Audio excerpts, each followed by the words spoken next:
The group qualifications feature comes with new user-defined controls that grant access and permitted actions with various bureau resources. They control which users can edit data. Bureau managers have access to make edits on all resources. Under user groups, they can create new groups, add users to each specific group, and give them access to perform certain actions on some of the machines like printers or post-processors, or to do some tasks in Authentise. For example, if you set yourself as a supervisor by selecting that you're part of a supervising group, you will be able to perform every action on the platform that has supervisors assigned to it. In this case, in the workflow, the design step has been assigned to supervisors only, which means that as a supervisor, you can now go ahead and execute that step.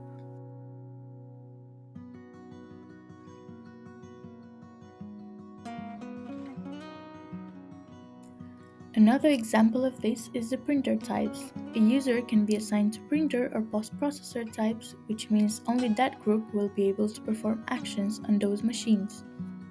So over here we have the AM400 printer, and here is the user groups box, and again, you can assign, for example, only the supervisors.